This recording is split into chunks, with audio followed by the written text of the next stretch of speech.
Sa grupo ang 300 mandirigmang muling pagbangon. Kaya po revival, 300 Warriors Revival Corps, prayer torch na.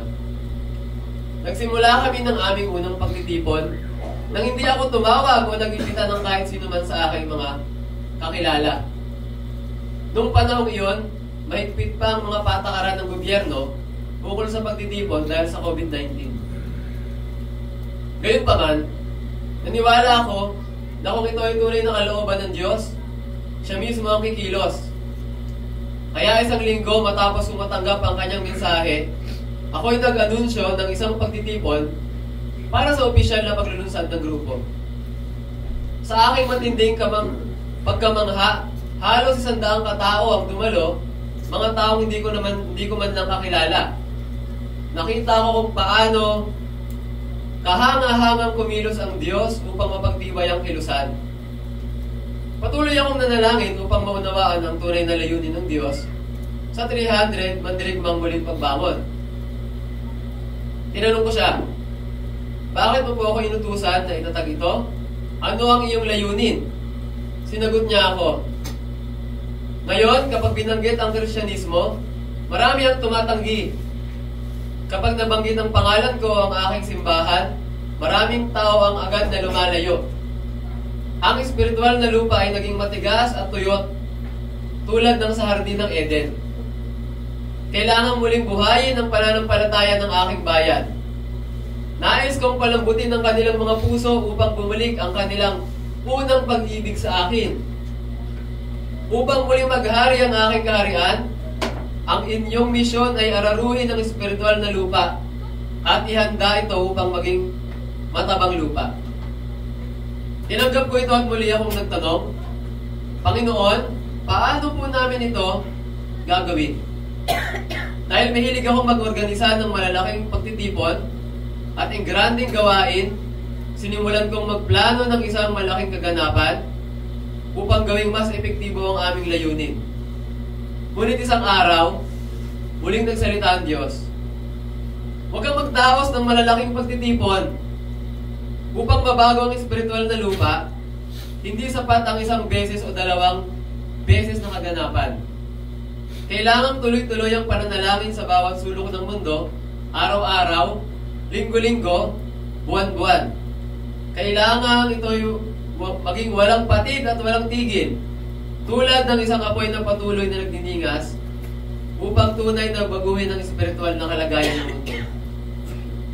Dahil dito, sinimulan naming magtayo ng mga lokal na sangay ng 300 Warriors Revival Corps upang ang bawat sangay ay maging isang bahay dalanginan.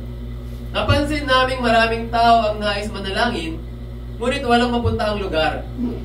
Kaya sa bawat komunidad, ang aming mga sangay ay naging lugar ng pananalangin kung saan mayroong pagtitipon ang mga taong nahuhaw sa presensya ng Diyos. Ang Torch Prayer Meeting at ang kanyang layunin, maraming tao ang nais manalangin ngunit walang mapuntahang lugar. Tulad ni Daniel, na may 3 oras sa pananalangin sa isang araw, kailangan din nating magkaroon ng itinakdang oras at lugar upang patuloy na manalangin sa Diyos. Maraming mananampalataya ang nagnanais lumapit sa Diyos, ngunit walang maayos na lugar upang manalangin. Ang ating mga sangay ay may mahalagang tungkulin sa pagbibigay ng isang bahay dalanginan para sa kanila. Sa bawat sangay, tinakda namin ang araw at oras ng Torch Prayer Meeting. Ito po yun, no? Ano nga ba ang Torch Prayer Meeting? Sa kwento ng 300 Warriors ni Gideon, itinago nila ang kanilang mga sulo sa loob ng mga tapayan at lumaban sa 135,000 na kaaway. Sa tamang sandali, binasag nila ang kanilang mga tapayan, hinawakan ang kanilang mga sulo at sumigaw, para kay Yahweh at kay Gideon. Dahil sa takot at kalituhan, ang mga kaaway ay nagsimulang magpatayan sa isa't isa, at 120,000 sundalo ang napatay. Mula sa prinsipyong ito, pinahayag ng Diyos sa amin na ang pananalangin ay hindi lamang isang gawain, kundi isang makapangyarihang espiritual na sandata. ang Torch Prayer Meeting ay pinanganak mula sa pananalangin at kinumpirma ng Diyos bilang isang paraan upang baguhin ang espiritual na kalagayan ng ating mundo. Layunin ng Torch Prayer Meeting, ang layunin nito ay baguhin ang espiritual na lupa ng mundo. Tulad ng mga palaka sa isang bukirin, kapag sila ay sabay-sabay na umaawit, nagkakaroon ng isang malakas at makapangyarihang tunog. Sa una, maaaring tila maingay at nagkakagulo ang tinig nila. Ngunit kapag nasanay na, ito ay nagiging bahagi ng kalikasan. Ganito rin sa pananalangin. Kapag ang ating mga panalangin ay patuloy at walang patid, dahan-dahang nababago ang espiritual na lupa ng ating mundo.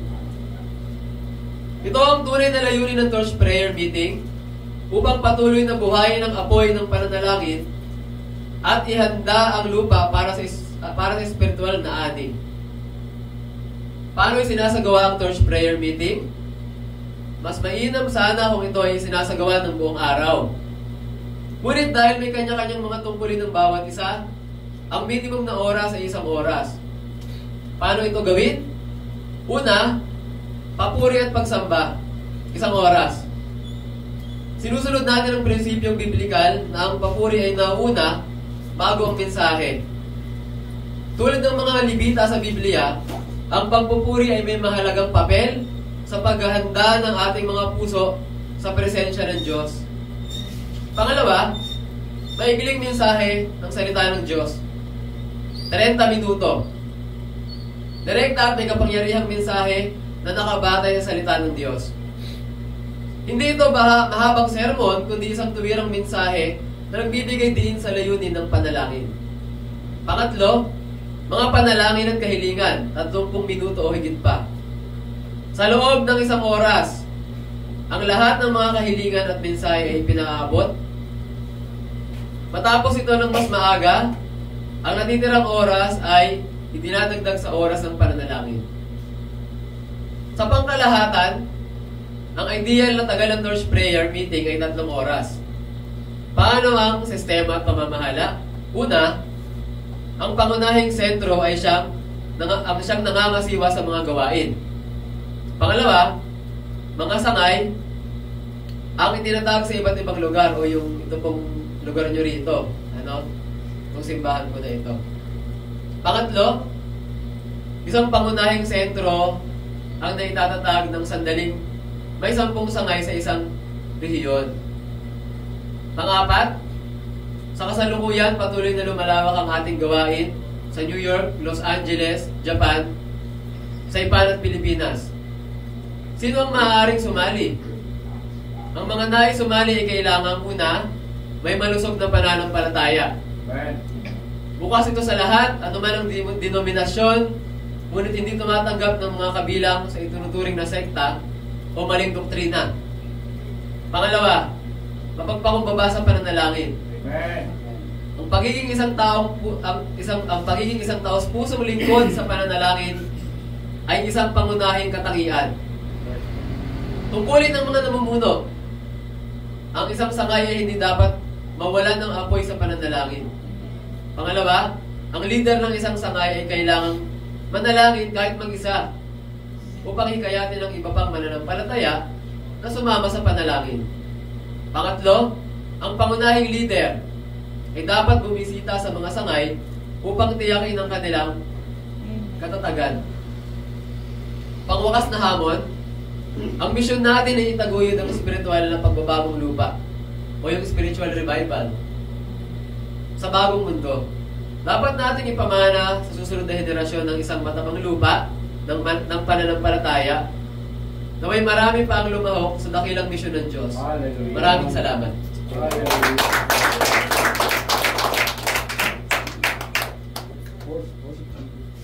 Lahat po ng Valenzuela Pastor, dito po tayo sa harap upang mag-prayer torch.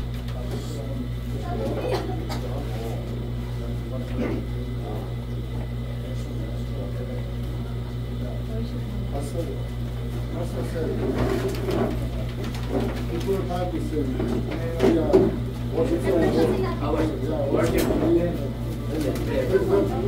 prayer. Katulad yun yung ginawa namin. Worship. Ano yung mga Worship team. Worship team. Pakikiyan ninyo mga Sabi mo, tuloy-tuloy lang kayo. Pagpalay natin si Pastor Sorel.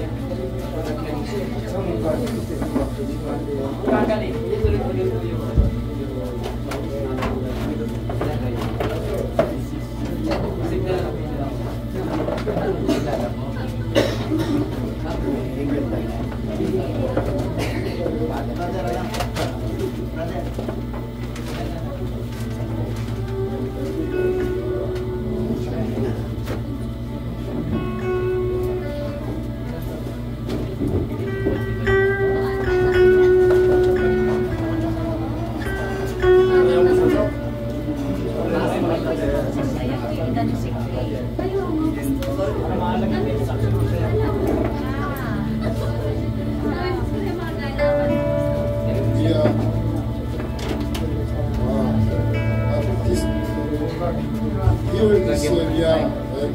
improvement and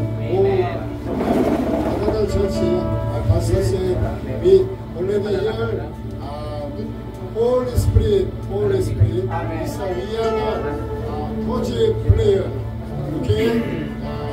We are also together and player, Holy Jesus Christ.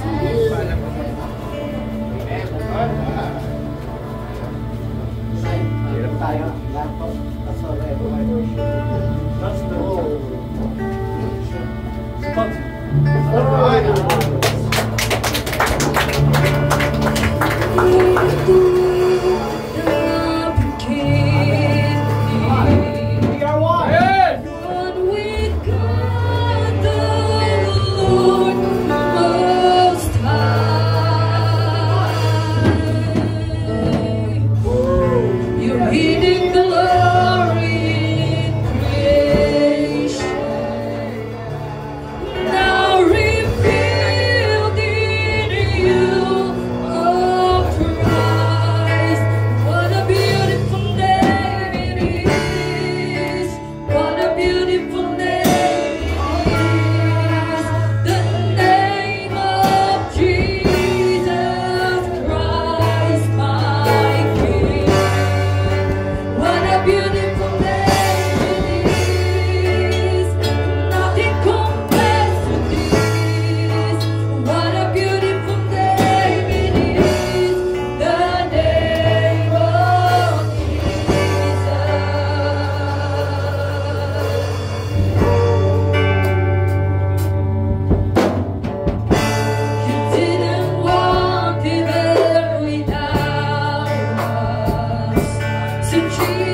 Spirit of the sovereign Lord. Spirit of the sovereign Lord. Oh, Shiana Barabakatana Barabasena Benebe. Rebebebebebebesena Barabano.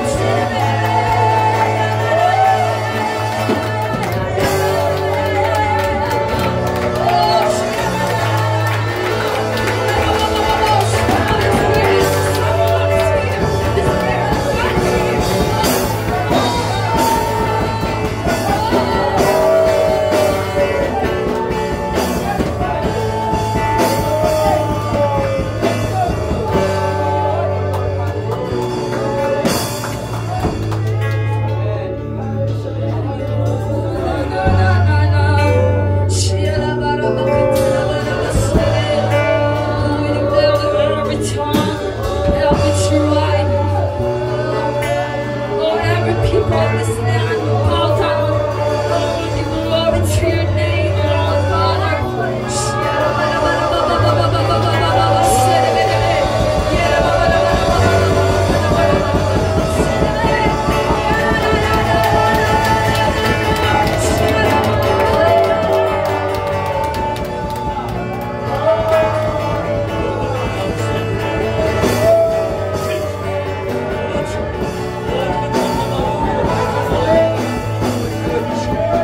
주시옵소서. 모든 것 다 응답해 주신 줄로 믿습니다. 하나님 이 먹는 교회를 생각해 주시고 이 교회에 주신 우리 목사님 생각해 주시고 364 분만 햇불 기도가 이것을 활활 타오를 수 있도록 역사해 주시옵소서.